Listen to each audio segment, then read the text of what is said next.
Hello বন্ধুরা, 2024 সালের শেষ নেমন্তন্নে এসেছি, তাও আবার 31 ডিসেম্বরে আমরিন আন্টির এঙ্গেজমেন্টে। আর এটা ছিল উদয়নানপুরের গীতবিতান লজে। সো আমরা একটু তাড়াতাড়ি চলে এসেছি। আর এখানে পানের স্টল, কফির স্টল, ফুচকার স্টল রয়েছে। আর এদিকটা ছিল মকটেল কাউন্টার। এটা বেশ দারুণ। আমি একটু যে সেজেছি সেটাই ভিডিও করে নিচ্ছিলাম। আর আমাকে কেমন লাগছে সবাই একটু কমেন্ট করো। তারপর আন্টির বসার জায়গাটাতে খালি দেখে আমি একটু ভিডিও করেই নিলাম। আর এখানে ডেকোরেশনটা বেশ সুন্দর করা হয়েছিল। এদিক ওদিক ঘোরার পর আমি একটু শিক্ষাবাবু চিকেন পকোড়া খেয়ে নিলাম। তারপর কফি নিয়ে নিলাম, কারণ ঠান্ডার মধ্যে চা বা কফি একটু দরকার ছিল। তারপর লজের রুমে গিয়ে একটু মিরর ভিডিও করে নিলাম, কারণ আই লাভ মিরর সেলফি ও ভিডিও, সো এটা হবেই। তারপর আবার এখানে এসে দই ফুচকা নিলাম। আর দই ফুচকাটা কিন্তু দারুণ ছিল।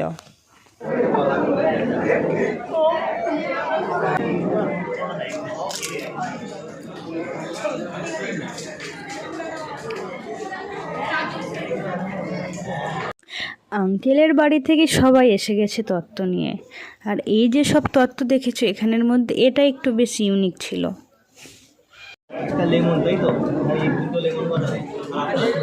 একটা স্ট্রবেরি। হ্যাঁ হ্যাঁ। তারপর আমি আবার চলে এলাম মকটেল কাউন্টারে। আমি প্রায় 4 বা 5 রকমের ফ্লেভারের মকটেল টেস্ট করেছি। তোরটা দেখা।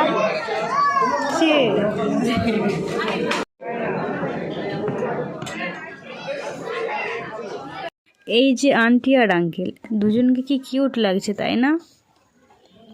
আর এখানে চলছিল রেজিস্ট্রি ম্যারেজ। আমি আবার ঘুরে ঘুরে এসে পুদিনা পাতা ফ্লেভারের মকটেলটা ট্রাই করলাম। এটাও বেশ খেতে।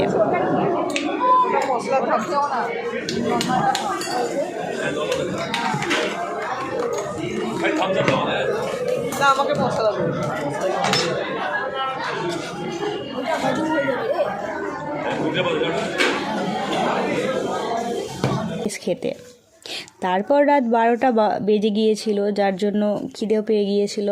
আমরা খেতে বসে পড়লাম। আর আজকের মেনু হলো এটা। প্রথমেই পাতে পড়লো চিকেন কাটলেট, তারপর পাতে পড়লো লাচ্ছা পরোটা ও চিকেন কস্তুরি। এই কম্বিনেশনটা বেশ ছিল। তারপর পাতে পড়লো সাদা পোলাও ও চিংড়ি মাছের মালাইকারি। আর চিংড়ি মাছের মালাইকারি আমার সব সময় পছন্দের। সব থেকে বড় কথা, চিংড়ি মাছটা আমার পছন্দের। আর তাতেই আমার থালা ভর্তি হয়ে গেল। তারপর চলে এলো আমার ফেভারিট মটন ও তার সাথে জর্দা পোলাও। আর এই কম্বিনেশনটা নিশ্চয়ই সবারই খুব পছন্দের। যাদের পছন্দের সবাই কিন্তু কমেন্ট করো। আর মটনটা একটু বেশি নেওয়া হয়েছিল বলে আমি আর চিকেন চাপটা নিলাম না। সো তারপর ফুড চাটনি, পাঁপড়। তারপর পাতে পড়লো নলেন গুড়ের রসগোল্লা ও তারপর সন্দেশ। চলো টাটা, দেখা হচ্ছে নেক্সট ব্লগে।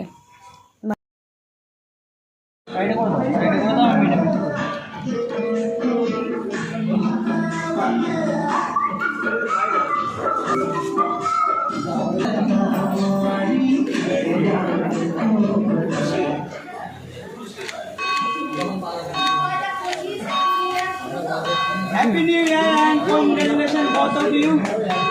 Please, ताली तो मार सबाई. ताली मारो सबाई.